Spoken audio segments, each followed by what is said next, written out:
यीशु मसीह के नाम से हम आपको इस ऑनलाइन सर्विस में आप सबको स्वागत करते हैं। प्रिय परमेश्वर महान है, वो अद्भुत है। आइए हम उस परमेश्वर की आराधना करें। और आप जितने लोग इस वीडियो को देख रहे हैं प्रिय, ज़रूर से ज़रूर इस वीडियो को शेयर कीजिए ताकि आप आशीषित होते हुए औरों को भी आप आशीषित करने पाए। प्रियो, आइए उस महान परमेश्वर की हम आराधना करें, उसकी उपासना करें और उसके नाम को हम जय करें। प्रियो, वचन में लिखा गया है प्रियो, जो उस पर विश्वास करता है वो कभी लज्जित नहीं होता है। आपको मालूम है वो परमेश्वर, वो यीशु मसीह कहता इब्रानी 13:5 में, वो कल आज और युगान युग एक सा है। इसका मतलब वो कल भी आपको लज्जित होने नहीं दिया है, आज भी नहीं होने देगा और आने वाले दिनों में भी वो आपको लज्जित होने नहीं देगा। प्रियो, amen. Okay, thank you Lord, hallelujah. हे यहोवा मेरा भरोसा तुझ पर है इस जीवन भर, मुझे कभी लज्जित ना होने दे अपने ही महिमा के लिए। मुझे कभी लज्जित ना होने दे अपने ही महिमा के लिए। यहोवा मेरा भरोसा तुझ पर है इस जीवन भर, मुझे कभी लज्जित ना होने दे अपने ही महिमा के लिए। मुझे कभी लज्जित ना होने दे अपने ही महिमा के लिए। मेरी आत्मा तेरे लिए सदा स्तुति करती रहेगी। मेरी आत्मा तेरे लिए सदा स्तुति करती रहेगी। तू मेरे जीवन का बल है और मेरा तू रखवाला।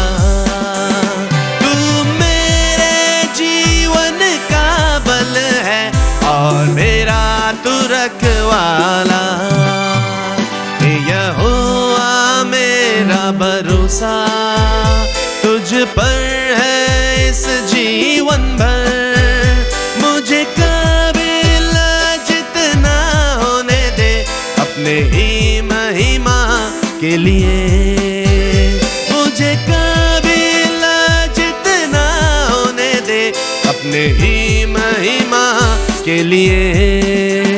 जब से मैंने ये अपना जीवन प्रभु जी तेरे हाथों में दिया, जब से मैंने ये अपना जीवन प्रभु जी तेरे हाथों में दिया, मैं तेरी करुणा से मगन और आनंदित रहूंगा।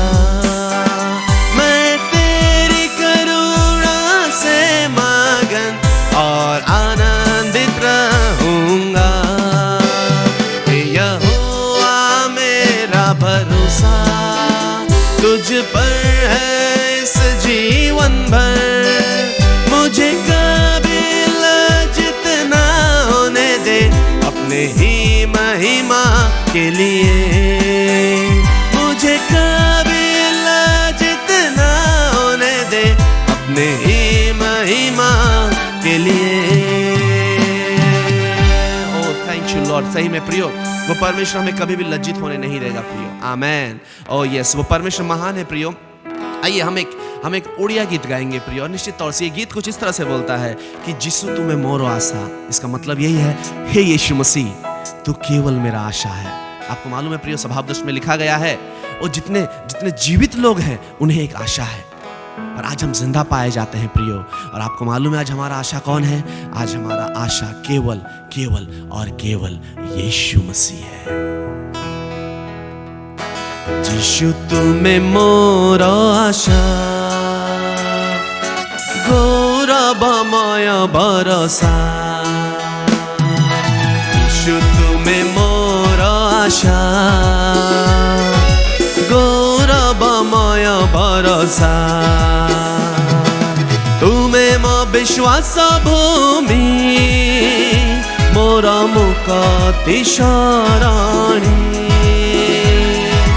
तुमे मो विश्वास भूमि, मोर मुक्ति शरणी। तुम ठारे रखिछि मो दृढ़ भरोसा। यीशु तुमे मोर आशा, यीशु तुमे मोर आशा। यीशु तुमे मोर आशा, यीशु तुमे मोर आशा। गौरवमय भरोसा। यीशु तुमे मोर आशा, गौरवमय भरोसा। आस दुख नैरास, अबागेरु झरा क्लेश। विश्वासे प्रतिदिन काटुथिबि ए जीवन। तुमे मो विश्वास भूमि, मोर मुक्ति शरणी।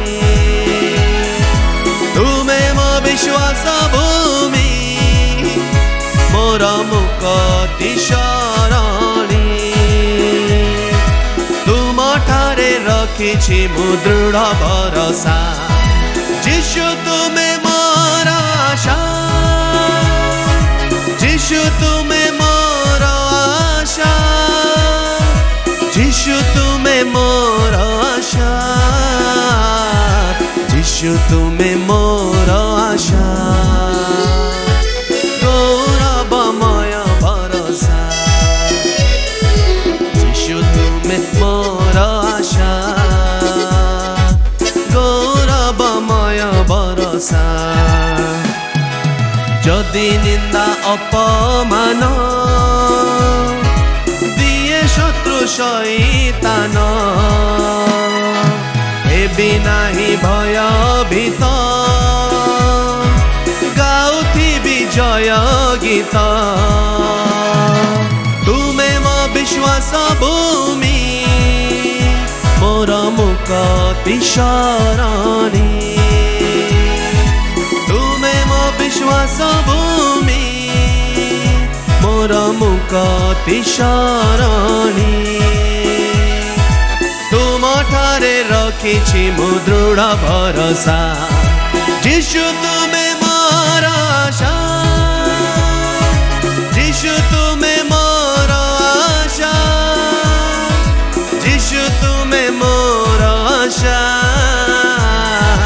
यीशु तुमे मोर आशा। गौरवमय भरोसा। यीशु तुमे मोर आशा, गौरवमय भरोसा। यीशु तुमे मोर आशा, गौरवमय भरोसा। आइए प्रिय, हम सबके अपने आंखों को हम बंद करें और आइए हम प्रार्थना करें। हे परमेश्वर, यीशु मसीह के नाम से आपके निकट हम आते हैं और हम दुआ करते हैं। खुदा, इस घड़ी समय तेरे दास के मुख से हम वचन सुनने जा रहे हैं, सबको आशीष कीजिएगा। यीशु मसीह के नाम से प्रार्थना मांगते हैं, आमीन।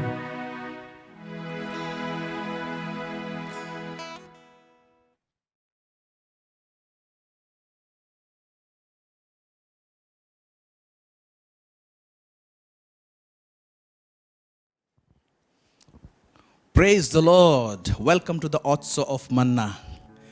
इस कार्यक्रम में हम परमेश्वर के वचन को लेकर आते हैं और विशेष करके परमेश्वर के राज्य के कुंजियों के विषय में बात करते हैं और परमेश्वर के आत्मिक जगत के नियमों के विषय में बात करते हैं और परमेश्वर किस तरीके से काम करता है, उसका तरीका कैसा है, इन तमाम बातों का हम लोग चर्चा करते हैं और ढेर सारे बातें हम यहाँ पर लेकर आते हैं। मेरे प्यारे भाई और बहनों, आज जिस विषय में हम बात करना चाहते हैं वो है डिस्कवर योरसेल्फ, अपने आप को खोजना।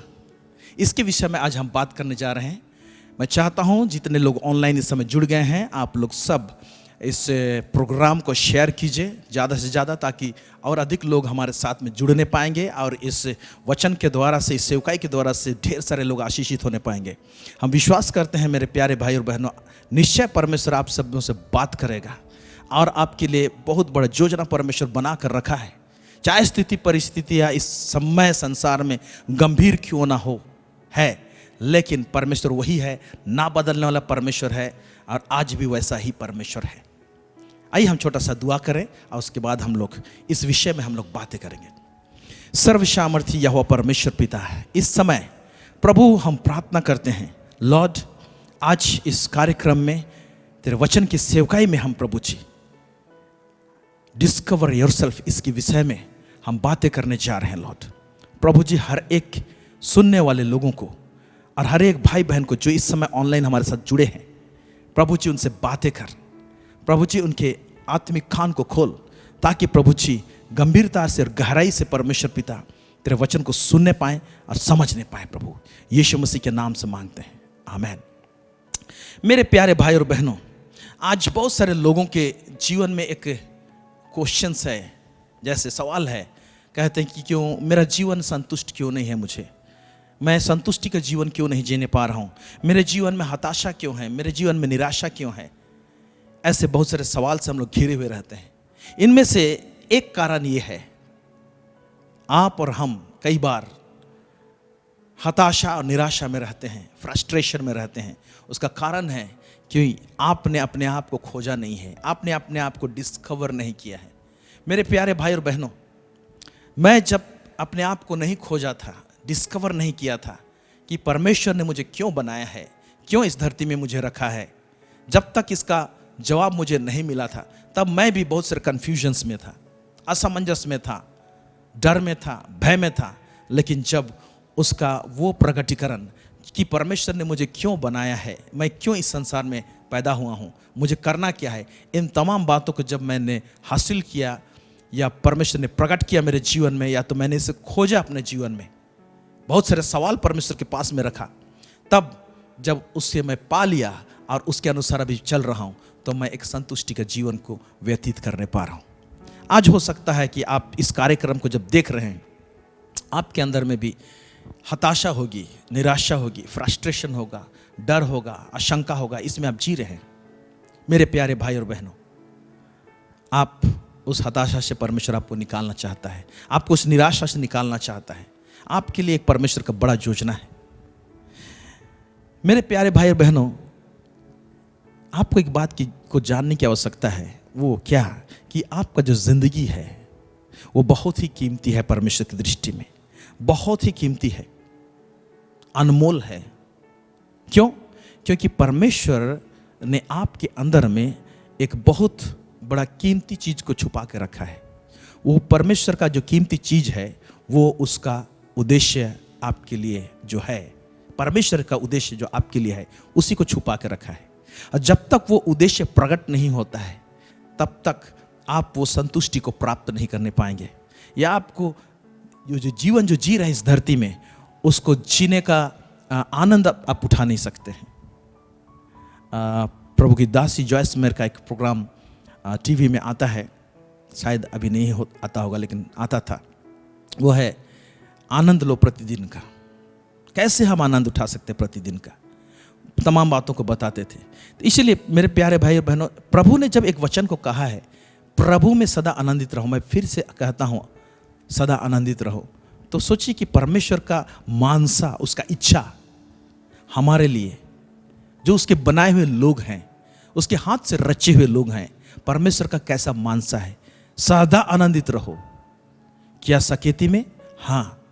क्या इस प्रकार का उतार चढ़ाव में? हाँ।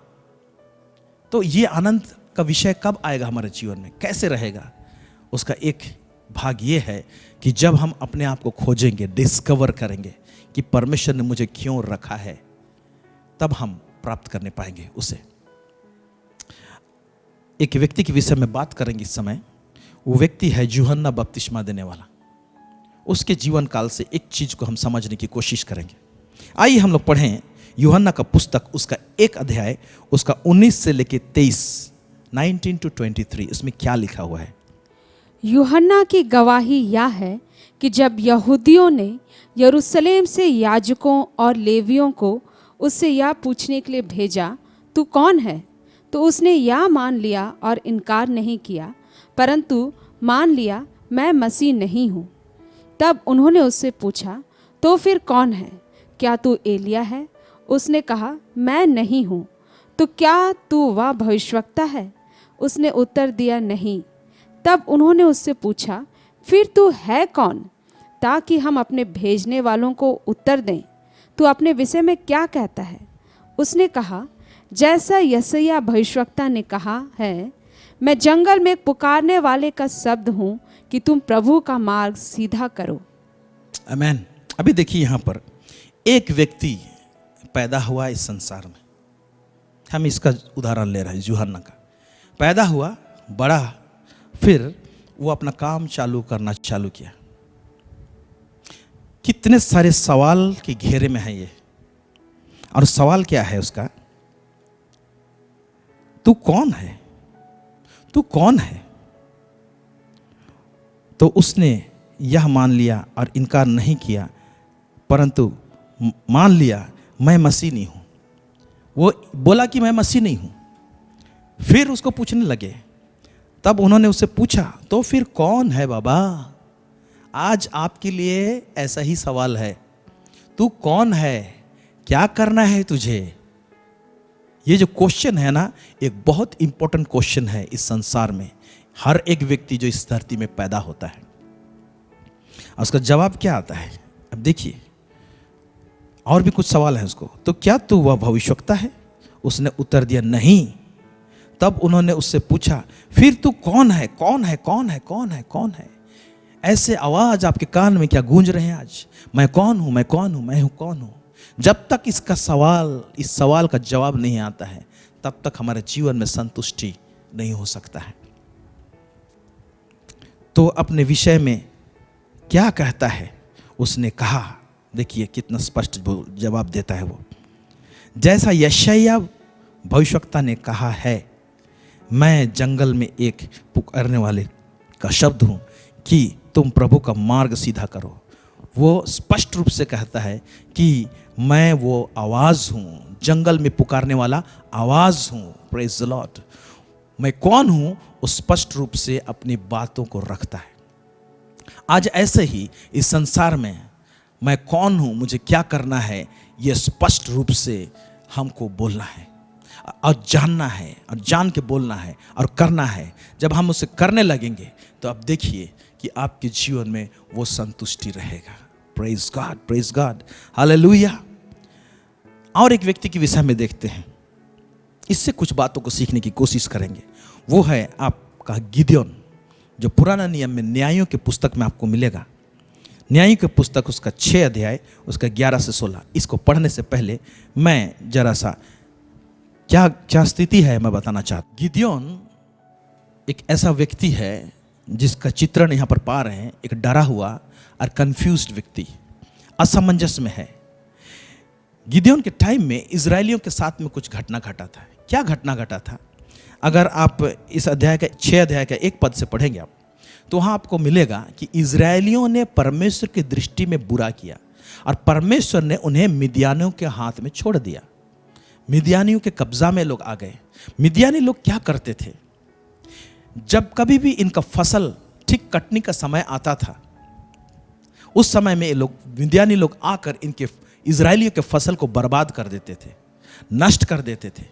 और इनके ऊपर में बड़ा ही कोलाहल था इजरायलियों के ऊपर में।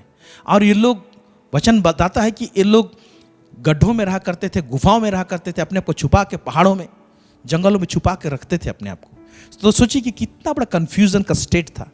ऐसे कंफ्यूजन का स्टेट है, असमंजस का स्थिति परिस्थिति है, डर का स्थिति परिस्थिति है, उसमें एक व्यक्ति वो भी बढ़ रहा है, वो भी है, उसका नाम है गिदियोन। और ये गिदियोन डरा हुआ है, कंफ्यूजन में है, और ऐसे स्थिति में वो एक स्थान में पाया जाता है जहां पर परमेश्वर का दूत एक पैगाम लेकर आता है, परमेश्वर की ओर से एक बात लेकर आता है। उसको हम जरा से देखेंगे वो क्या कहता है। 11 पद से आगे पढ़ेंगे हम लोग। फिर यहोवा का दूत आकर उस बांज वृक्ष के तले बैठ गया जो ओपरा में अबीएजेरी युआस का था, और उसका पुत्र गिदोन एक दाखरस के कुंड में गेहूं इसलिए झाड़ रहा था कि उसे मिद्यानियों से छिपा रखे। हाँ, अभी हम देखने पाते हैं एक काम कर रहा है गिदियोन, और वो कहाँ पाया जाता है? दाखरस के कुंड में वो गेहूं को झाड़ रहा है। अब देखिए, गेहूं का खलिहान में गेहूं को झाड़ना चाहिए, लेकिन ये व्यक्ति गेहूं को कहाँ झाड़ रहा है? हम लोग देखते हैं कि दाखरस के कुंड में, क्योंकि दाखरस का मौसम नहीं था, तो वो ये दिमाग में लगाया है कि अगर मिद्यानी लोग आएंगे तो दाखरस के कुंड के तरफ नहीं आएंगे। अगर मैं गेहूं जहाँ झाड़ते हैं खलिहान में झाड़ूंगा तो फिर से आकर नष्ट कर देंगे। इसीलिए डरा हुआ, सहमा हुआ वो दाखरस के कुंड में अपने आप को छुपा के रखा है मिद्यानी से, और गेहूं को झाड़ रहा है। ऐसे टाइम में कंफ्यूजन का स्टेट में, हो सकता है कि ऐसे ही कंफ्यूजन का स्टेट आपके जीवन में होगा। मैं क्या करूं, नहीं करूं, डर है, भय है, बहुत प्रकार की बातें जो इसके दिलो दिमाग में चल रहा है। निराशा और हताशा में वहां पर वो अपना काम को कर रहा है। ऐसे टाइम में वहां पर हम लोग देखते हैं कि एक स्वर्गदूत आके खड़ा होता है। पढ़ेंगे वहां से। उसको यहोवा के दूत ने दर्शन देकर कहा, हे सूरवीर सूरमा, यहोवा तेरे संग है। बस यहां पर स्वर्गदूत आकर एक घबराहट में है वो इंसान, डर में है वो इंसान, हताशा में है, आगे भविष्य क्या होगा उसको मालूम नहीं है, उसके विषय में आकर कहता है, हे शूरवीर सूरमा, यहोवा तेरे संग है। Praise the Lord. मैं बताना चाहता हूं इस कार्यक्रम के द्वारा से, आप में से कोई इस समय देख रहा है, हो सकता है गिदियोन के समान आप में से कोई हताशा में है, निराशा में है, बहुत समय से हो सकता है, और हो सकता है कि मेरा कोई भी फ्यूचर नहीं है सोच रहा होगा। और अभी कोरोना वायरस के समय में तो और भी बहुत सारे लोगों के जीवन में हताशा आ गई है। लेकिन हम बताना चाहते हैं कि ऐसे स्थिति परिस्थिति में जब गिदियोन के लिए एक आशा का किरण था, ये गिदियोन के लिए एक उद्देश्य था, मैं बताना चाहता हूं आपके लिए भी ऐसे डर और भय के टाइम में भी परमेश्वर का एक महान योजना और उद्देश्य है। Praise the Lord. इस बात को आपको सोचने की आवश्यकता है। आप सोच रहे होंगे इस हताशा में, निराशा के टाइम में क्या मैं आगे बढ़ सकता हूं, क्या मेरे लिए कुछ पैगाम है, क्या मैं कुछ कर सकता हूं। आप कर सकते हैं, क्योंकि मेरे प्यारे भाई और बहनों, मैं एक बात को बताना चाहता हूं।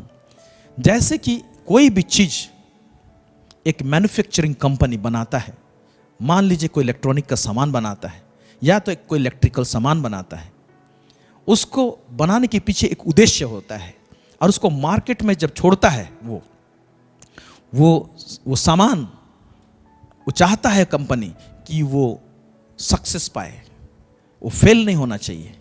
अगर एक कंपनी इतना सोच विचार रखता है अपना प्रोडक्ट के विषय में, तो परमेश्वर का प्रोडक्ट आप हैं। परमेश्वर ने आपको बनाया है और इस संसार रूपी मार्केट में आपको छोड़ा है परमेश्वर, तो आपको फेल होने के लिए नहीं छोड़ा है, आपको पास होने के लिए छोड़ा है। Praise God.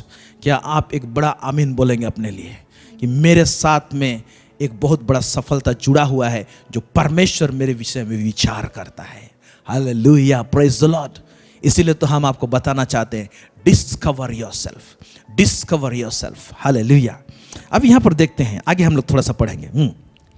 गिदोन ने उससे कहा, हे मेरे प्रभु, विनती सुन, यदि यहोवा हमारे संग होता तो हम पर यह सब विपत्ति क्यों पड़ती। हाँ, क्या आज अब भी ये बोल रहे हैं कि क्या परमेश्वर मेरे साथ में है, इतना बड़ा विपत्ति मेरे जीवन में पड़ा है।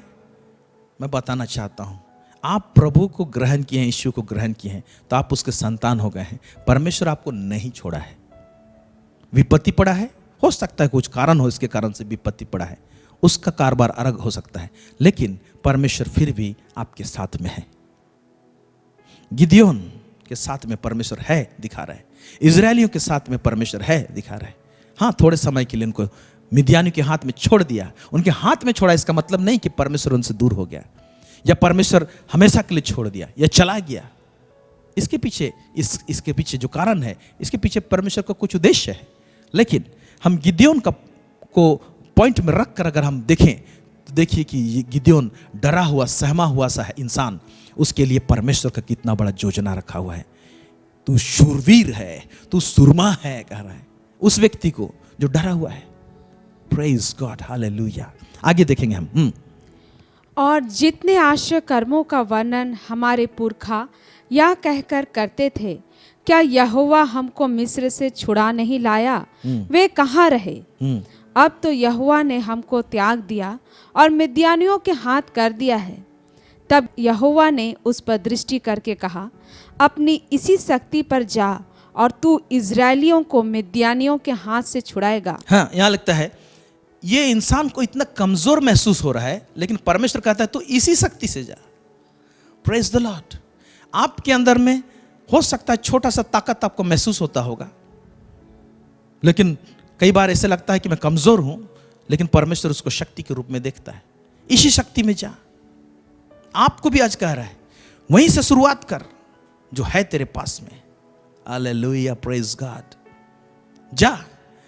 गिदियोन को परमेश्वर इनकरेज कर रहा है, उसको उत्साहित कर रहा है। आज इस कार्यक्रम के मध्य से मैं आप लोगों को उत्साहित करना चाहता हूं, मेरे प्यारे भाई और बहनों, आप बड़ा काम कर सकते हैं।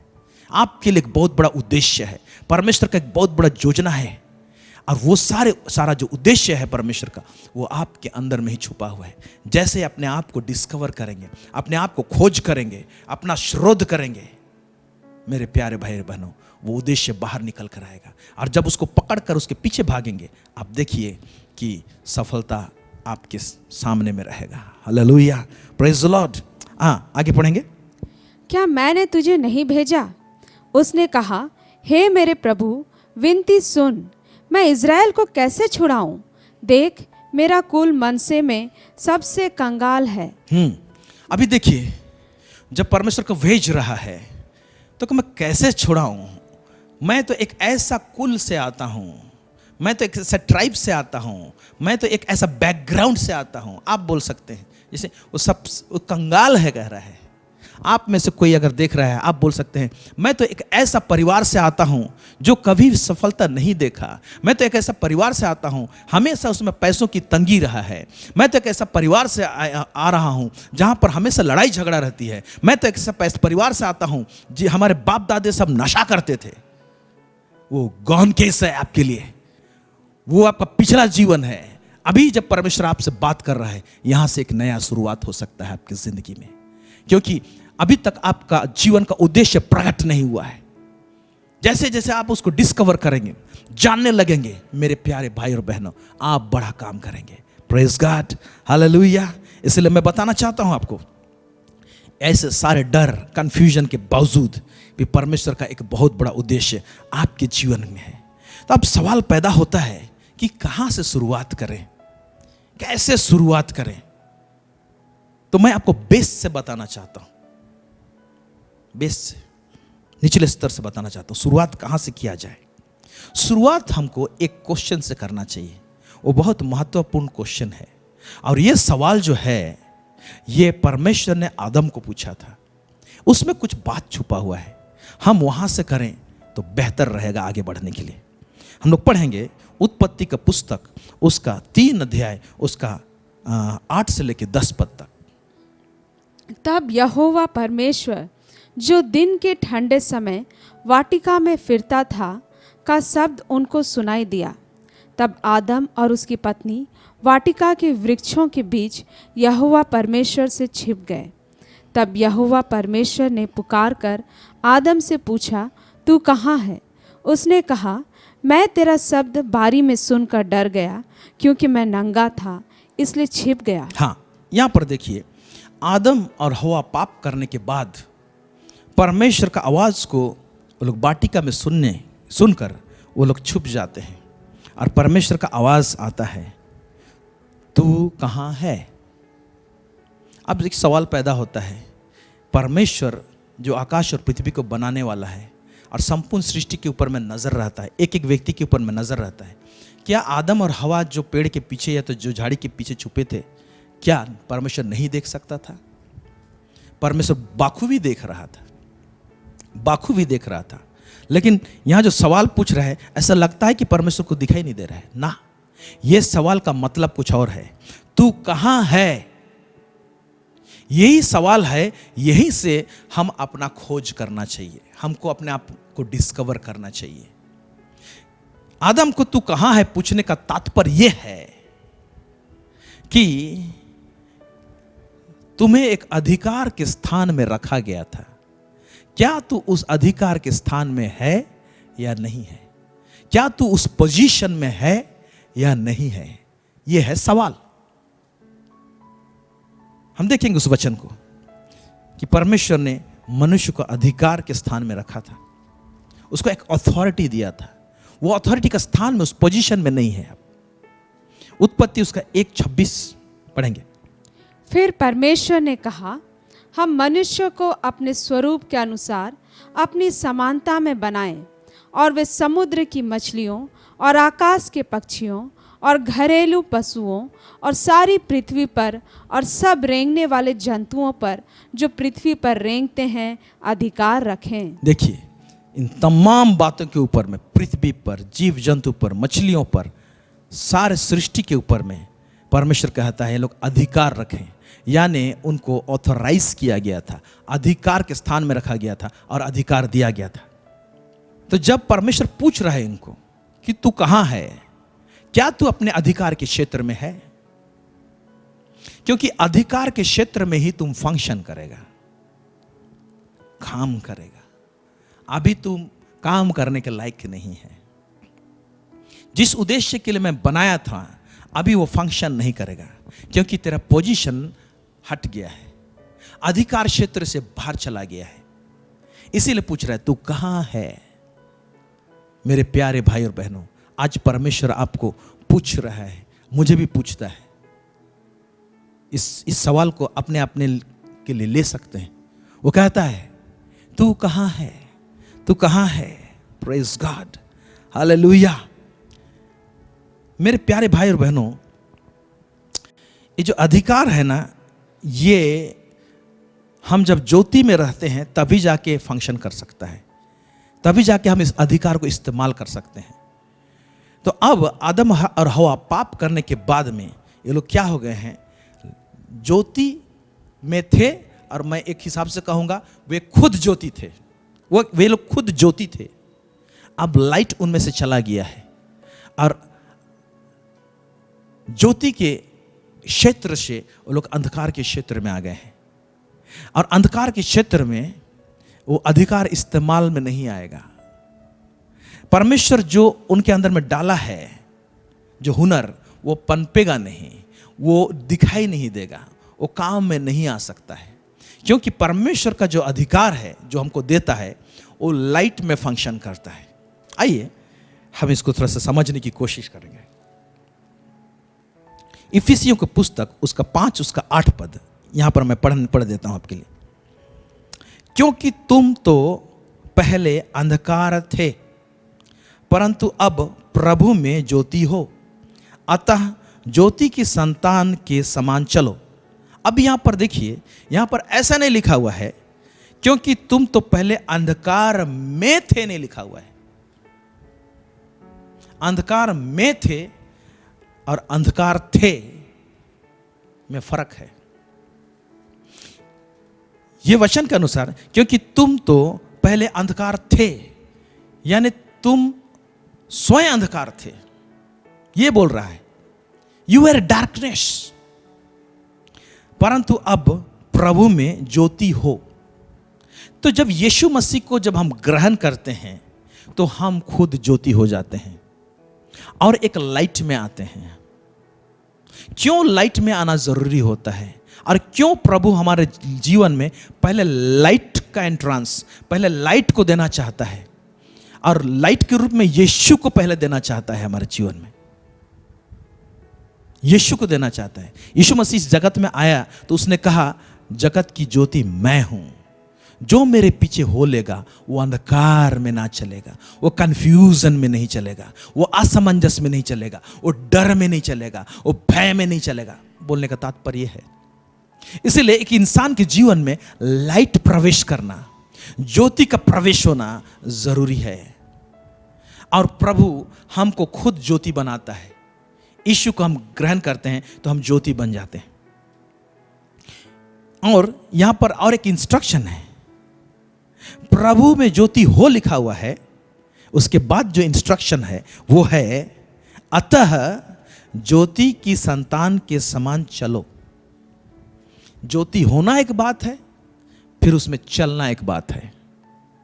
तो मेरे प्यारे भाई और बहनों, बहुत लोग यीशु मसीह को ज्योति के रूप में ग्रहण तो कर लेते हैं, लेकिन चलते नहीं हैं। ज्योति में नहीं चलते हैं तो क्या होता है? ज्योति का काम क्या है, उसका फंक्शन क्या है? What is the function of light? Let us see. आइए हम लोग देखते हैं। मैं पढ़ रहा हूं आपके लिए इफिसियों की पुस्तक, उसका 5 अध्याय, उसका 13 से 14। वहां पर यूं लिखा हुआ है, पर जितने कामों पर उल्हाना दिया जाता है वे सब ज्योति से प्रकट होती है, क्योंकि जो सब कुछ को प्रकट करता है वह ज्योति है। इस भाग को देखिए, जो सब कुछ को प्रकट करता है वह ज्योति है। सब लोग कहेंगे, जो सब कुछ को प्रकट करता है, सब कुछ को प्रकट करता है, सब कुछ को प्रकट करता है, वह ज्योति है। सब कुछ यानी जो छुपा हुआ उद्देश्य जो आपके अंदर में है वो भी ज्योति में ही प्रकट होगा। इसीलिए अपने आप को खोजने के क्रम में आपको चेक करना होगा कि आप पहले ज्योति हैं कि नहीं, यानी यीशु को आपने ग्रहण किया है कि नहीं। जब आप यीशु मसीह को ग्रहण किए हैं तो आप ज्योति हैं पहले। फिर उसके बाद नेक्स्ट इंस्ट्रक्शन आता है, ज्योति की संतान के समान चलो। एक बात आपको बताना चाहता हूं, मेरा लाइफ का एक टेस्टिमनी।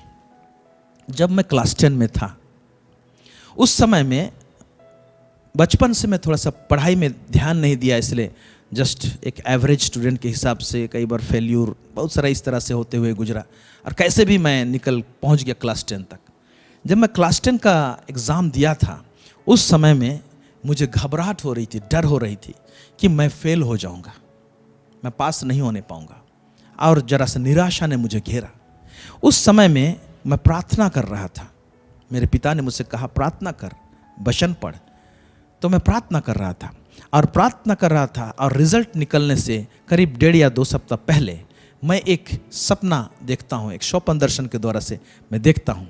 क्या देखने पाता हूँ कि मैं एक पहाड़ को चढ़ रहा हूँ, और जब उस पहाड़ को मैं चढ़ रहा हूँ और चढ़ते चढ़ते पहाड़ के बीच में मैं पहुँच गया हूँ, आधा रास्ता, और उसके बाद मुझे और चोटी तक पहुँचना है। ऐसे समय में मैं बीच रास्ते में मेरे पैर कांपने लगे, मैं थरथराने लगा, मैं घबराने लगा, मैं डर गया, और उसी स्थान पर मैं घुटना टेक के प्रार्थना करने लगा। जब मैं प्रार्थना करने लगा तो मैं देखा कि आसमान खुल गया, और वो स्थान में एक लाइट पड़ने लगा। आसमान से स्वर्ग खुल गया, लाइट पड़ने लगा। फिर मैं देखा कि यीशु मसीह स्वर्ग से उतरते हैं। स्वर्ग से उतरने के बाद में ऊपर में है ही हैं, मेरे ऊपर में, और अपना दाहिना हाथ को मेरे ऊपर में बढ़ाते, बड़ा सा हाथ आता है। वो हाथ को जब रखते हैं तो एक सेकेंड लेयर ऑफ लाइट, और एक लाइट, और ज़्यादा खूबसूरत और ज़्यादा तेज था उसमें। वो सेकेंड लेयर ऑफ लाइट मेरे ऊपर में पड़ने लगा। और उसके बाद यीशु मसीह ने कहा, हे मेरे बेटे, तू क्यों डरता है, उठ और इस पहाड़ को चढ़। यह आवाज गूंजने लगा, और मैं क्या किया, उसके बाद ये बोलने के बाद यीशु मसीह फिर स्वर्ग में चले गए। उसके बाद में स्वर्ग बंद हो गया। फर्स्ट लेयर ऑफ लाइट पहले बंद होता है, उसके बाद सेकंड लेयर ऑफ लाइट जो स्वर्ग से उतरता है वो फिर खत्म होता है। उसके बाद मैं उठता हूं और मैं उस पहाड़ को चढ़ता हूं और चोटी में पहुंच जाता हूं। मैं बिल्कुल कोई डर नहीं होता है, कोई घबराहट नहीं होती है। करीब कुछ दिनों के बाद में मेरा रिजल्ट आउट होता है और मैं सोच रहा था कि मैं फेल हो जाऊंगा, लेकिन परमेश्वर ने अच्छे अंकों के साथ में मुझे सफलता दिया। Praise the Lord. मैं इस दर्शन की बात को इसलिए बता रहा हूं, मैं बताना चाहता हूं कि आत्मिक जगत में, स्पिरिचुअल रेल में अलग अलग लेयर है, लाइट का अलग अलग लेयर है। हम इस समय में इस विषय में बात कर रहे हैं कि क्या चीज हमारे जीवन का उद्देश्य को प्रकट करेगा, लाइट प्रकट करेगा। तो यीशु को जब लाइट के रूप में ग्रहण किए हैं, इसके बावजूद भी क्या और कुछ लेयर्स ऑफ लाइट है जो हमारे जीवन में प्रकट होना जरूरी है। डिफरेंट काइंड ऑफ लाइट, अलग अलग टाइप का लाइट है, अलग अलग लाइट में अलग अलग चीज प्रकट होगा। हाँ प्यारो, मैं आपको एक वचन देना चाहता हूं और इस दर्शन को बताने का तात्पर्य यह है कि जैसा स्वर्ग खुल गया तो एक लाइट वहां उतरा, लेकिन यीशु आया और हाथ को रखा मेरे ऊपर में, तो और एक लाइट आया जो कि उससे ज्यादा इंटेंसिटी था, जो और तेज था। आज मुझे अचानक इसको बताते हुए याद आ रहा है। आइए इस वचन को देखते हैं, आपको पता चलेगा कि आत्मिक जगत में, स्पिरिचुअल रेल्म में अलग अलग लेयर है लाइट का। उस अलग अलग लाइट का लेयर में अलग अलग चीज प्रकट होते हैं। देखेंगे हम याकूब के पुस्तक, उसका 1 अध्याय, उसका 17 पद को हम पढ़ेंगे। वहां क्या लिखा है, पढ़ेंगे। क्योंकि हर एक अच्छा वरदान और हर एक उत्तम दान ऊपर ही से है और ज्योतियों के पिता की ओर से मिलता है, जिसमें ना तो कोई परिवर्तन हो सकता है और ना अदल बदल के कारण उस पर छाया पड़ती है। देखिए, ये वचन में से एक खंड को उठाना चाहते हैं जो एक प्रकटीकरण दे रहा है। वो क्या है? ज्योतियों के पिता लिखा हुआ है यहां पर। अब ऐसा क्यों लिखा हुआ है? यहां पर ज्योति का पिता नहीं लिखा हुआ है, यहां पर ज्योतियों का पिता लिखा हुआ है। इसका मतलब स्वर्गीय पिता के पास में लेयर्स है लाइट का। There are different kind of lights, और हर एक लाइट का अपना फंक्शन है, अपना क्रिया है, अपना काम है। Praise the Lord. तो अब सवाल पैदा होता है, यीशु को लाइट के रूप में हमने ग्रहण किया है, अच्छी बात है, और ग्रहण किया है तो आज हमें क्या कहा जा रहा है? You are the light. लेकिन जब यहां पर लिखा हुआ है ज्योतियों का पिता है, तो क्या उस ज्योतियों का पिता में से और डिफरेंट लेयर ऑफ लाइट हमारे जीवन में उतरा है क्या? भिन्न भिन्न प्रकार का ज्योति क्या हमारे जीवन में उतरा है क्या? उसका प्रकटीकरण के विषय में जानते हैं क्या? क्योंकि जो सब कुछ को प्रकट करता है वो ज्योति है, लिखा हुआ है सब कुछ को। इसीलिए हमारे जीवन में जो उद्देश्य प्रकट होंगे, ये ज्योतियों का पिता जब एक एक लेयर हमको रिलीज करेगा, उसको जब जानने लगेंगे, देखने लगेंगे, ज्योति में तो प्रकट होना ही है, तो हमारा जीवन का उद्देश्य भी जैसे अलग अलग लेयर, स्वर्गीय लेयर उतरता है पिता परमेश्वर की ओर से, वैसे ही हमारे जीवन का उद्देश्य भी उजागर होते जाता है। ओके, परमेश्वर मेरे विषय में ये सोच रहा है, ओके मुझे ये करना है, अच्छा ये मुझे इसके विषय में मैं अज्ञान था, लेकिन मुझे अभी क्या करना है पता चल रहा है। इसीलिए प्रभु ने कहा है, जो पहला वचन में हमने पढ़ा उसमें लिखा हुआ है कि पहले तो तुम अंधकार थे परंतु अब प्रभु में ज्योति हो। यहां तक तो ठीक है, यीशु मसीह को ग्रहण किया ज्योति है, लेकिन क्यों कहा है अतः ज्योति की संतान के समान चलो, यानी ज्योति में चलो। परमेश्वर जो ज्योतियों का पिता है, उसका डिफरेंट लेयर ऑफ लाइट हमारे जीवन में उसका इंटेंसिटी के अनुसार प्रकट होते जाए। आज जो ज्योति प्रकट हुआ है उसका और हायर इंटेंसिटी, उसका और ज्यादा प्रकाशन, ज्यादा प्रकटीकरण, उसका उस ज्योति का ज्यादा क्या बोलेंगे, पावर आपके जीवन में जैसे जैसे प्रकट होगा, जानते जाएंगे, वैसे वैसे आपका जीवन का उद्देश्य भी प्रकट होगा। क्योंकि वचन कहता है ज्योति सब चीज को प्रकट करता है। वो लाइट आपके जीवन के उद्देश्य को भी प्रकट करेगा। Praise the Lord. मैं एक उदाहरण आपके बीच में लाना चाहता हूं। हम लोग पढ़ेंगे मत्ती रचित सुसमाचार, उसका 17 अध्याय, उसका 1 से लेकर 3 पद तक। यहां पर देखेंगे। 6 दिन के बाद यीशु ने पतरस और याकूब और उसके भाई यूहन्ना को साथ लिया और उन्हें एकांत में किसी ऊंचे पहाड़ पर ले गया। वहाँ उनके सामने उसका रूपांतर हुआ और उसका मुंह सूर्य के समान चमका और उसका वस्त्र ज्योति के समान उजला हो गया। और मूसा और एलिया उसके साथ बातें करते हुए उन्हें दिखाई दिए। हाँ, यहाँ पर हम लोग देखते हैं ये रूपांतरण का पर्वत है जहाँ पर यीशु मसीह अपने 3 चेलों को लेकर जाता है। और ये 3 चेले देखते हैं कि यीशु मसीह का मुख चमकने लगता है, सूर्य के समान हो जाता है, यानी लाइटेड हो जाता है। और उनके साथ में एलिया और मूसा 2 व्यक्ति जो बड़े खास रूप से अपने ज़माने में इस्तेमाल हुए थे।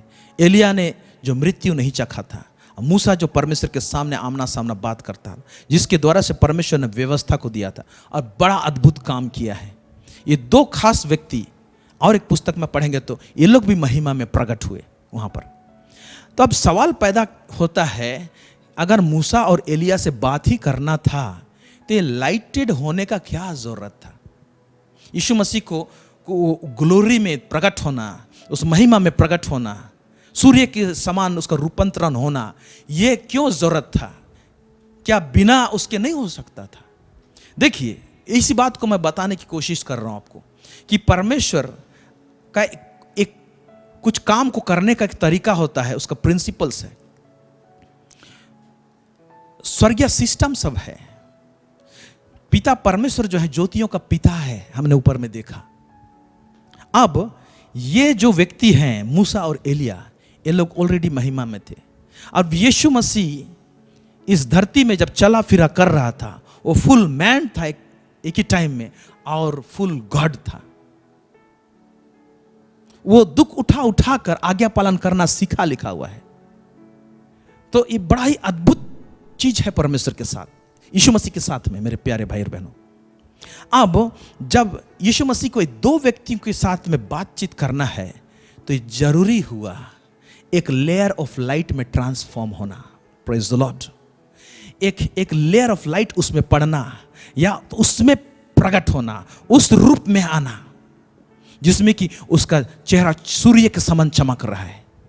और उस प्रकटीकरण में, उस लेयर ऑफ लाइट में ही वो मूसा और एलिया जैसे व्यक्ति से बात कर सकता है, क्योंकि यीशु मसीह इस धरती में फुल मैन फुल गॉड था। हम सिर्फ फुल गॉड था उस प्रकटीकरण को मत देखिए, वो फुल मैन था। उसको भूख लगती थी, उसको प्यास लगती थी, दर्द होता था, उसको चोट लगता था, हर्ट होता पहुंचता था उसको, हमारे समान था। तो ये 2 जो गणमान्य व्यक्ति हैं जिनको प्रभु ने, परमेश्वर ने सामर्थ्य रूप से इस्तेमाल किया, ये लोग जब इसके सामने प्रकट हुए हैं तो यीशु मसीह को बिना वो प्रकटीकरण में, बिना वो लाइट में इनसे बात करना, ये परमेश्वर नहीं छोड़ा ऐसे, ये संभव नहीं है, ये सही नहीं है। यानी ये 2 जन जो प्रकट हो रहे हैं, कब हो रहे हैं? जब यीशु मसीह एक different layer of light intensity में अपने आप को प्रकट कर रहा है, दिखा रहा है, तब ये लोग प्रकट हो रहे हैं। मैं समझाना ये चाह रहा हूं आपको, ये बताकर, जो ज्योतियों का पिता है हमारा परमेश्वर, उसके पास में आज हम यीशु को ग्रहण करके हमें स्वयं ज्योति कहा है, लेकिन इसका इंटेंसिटी हमारा लाइफ में परमेश्वर जो ज्योतियों का पिता कहलाता है और बहुत सारे लाइट प्रकट नहीं किया है, आपके जीवन में नहीं किया है। हो सकता कुछ तो प्रकट हुए हैं लेकिन कुछ नहीं प्रकट हुए हैं। वो लाइट का प्रकटीकरण आपके लाइफ में जितना ज़्यादा होगा उतना आप जानने पाएंगे, अनुसंधान करने पाएंगे, खोजने पाएंगे। क्योंकि कुछ एक चीज़ का खोज जो है वो लाइट में ही हो सकता है। हमारे जीवन में कुछ रहस्यमय बात जो परमेश्वर इन्वेस्ट करके रखा है, डिपॉजिट करके रखा है हमारे जीवन में, बहुमूल्य चीज, वो परमेश्वर जो ज्योतियों का पिता है उसका डिफरेंट लाइट लेयर में वो उद्देश्य सब प्रकट होंगे। Praise the Lord, hallelujah. आज जैसे मेरे लाइफ में जिसे लाइट बढ़ने लगा, आज सेवकाई का स्तर दूसरा जाने लगा। आज जिस चैनल को आप देख रहे हैं और पिछले दिनों में इस चैनल का उद्घाटन किया गया, इनॉग्रेट किया गया, वो एक जो दर्शन की बातें हैं जो अंदर में था ये प्रकट हुआ, ये निकलने लगा और आज निकला है। तो कितने सारे लोग इसके द्वारा से आज आशीषित हो रहे हैं और होंगे। ये एक लेयर ऑफ लाइट जब तक नहीं आएगा वो प्रकट नहीं होगा। तो ये ज्योति क्या है? ये ज्योति जो है वो ज्ञान है, ज्ञान का प्रकाश। इसीलिए ज्ञान में हम जब बढ़ते हैं, जानने लगते हैं, प्रकाशन पाते हैं परमेश्वर के वचन का, तो वो लाइट में हमारा सब कुछ दिखाई देने लगता है और हमको क्लियर कट हम जानने लगते हैं कि हमको करना क्या है। और जब हम उसमें मूव करते हैं, परमेश्वर जिस चीज के लिए हमको बनाया है, जो उद्देश्य रखा है, उसमें जब हम मूव करते हैं, उसमें जब हम लोग बढ़ते हैं, तो निश्चय हम संतुष्टि पाएंगे, निश्चय हम संतुष्टि पाएंगे। तो आपके जीवन में असंतोष का जीवन, असंतुष्टि का जीवन अगर कहीं है, तो उसका एक रीजन, मैं यही रीजन नहीं कर रहा हूं, उसका एक रीजन ये है कि आपने अपने आप को नहीं खोजा है। आपने अपने आप को नहीं खोजा है मेरे प्यारे भाई और बहनों, आपको खोजना है। Praise God, hallelujah, hallelujah, thank you Jesus. और एक वचन को पढ़ेंगे, इसका सेकंड भाग को हमने नहीं पढ़ा था, इफिसी 5 उसका 13-14, मैं इसको पढ़ दे रहा हूं फिर से। पर जितने कामों पर उल्हाना दिया जाता है वे सब ज्योति से प्रकट होते हैं, क्योंकि जो सब कुछ को प्रकट करता है वह ज्योति है। इस कारण वह कहता है, यहां पर देखिए, इस कारण वह कहता है, हे सोने वाले जाग और मुर्दा में से जी उठ, तो मसीह की ज्योति तुम पर चमकेगी। अरे बाबा, मैं खुद ज्योति हूं जब यीशु को लेके, फिर और एक ठो क्या ज्योति चमकेगी? आप समझ रहे हैं बात को?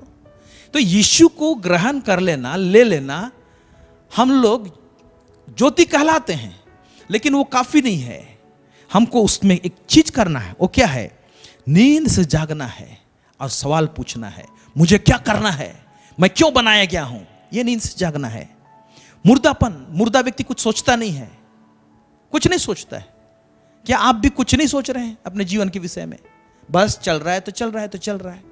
जब तक आप सवाल खड़ा नहीं करेंगे, जैसे यूहन्ना, बहुत सारे सवालों का बौछार उसके ऊपर में हुआ, तो तू कौन है? तू कहता भविष्यता नहीं है, तू कहता ये नहीं है, वो नहीं है, तू कौन? तू कहता मसीह भी नहीं, तू कौन है? कौन है? ये सवाल का बौछार उसके ऊपर में हुआ। आज कोई आपको सवाल का बौछार करे ना करे, आप स्वयं अपने आप को सवाल का बौछार कीजिए। बोलिए, मैं कौन हूं, मुझे क्या करना है? यीशु को मैं ग्रहण किया हूं, मैं ज्योति हूं, लेकिन और एक ज्योति मुझ पर प्रकट होनी है, लेयर बाय लेयर, रद्दा रद्दा रद्दा रद्दा, ज्योतियों का पिता में से मेरे जीवन में प्रकट होना है। इसलिए सवाल पूछिए अपने आप से और आगे बढ़िए, तब आपके जीवन में संतुष्टि रहेगा और एक सक्सेसफुल लाइफ को आप जीने पाएंगे, एक संतुष्टि का जीवन को जीने पाएंगे।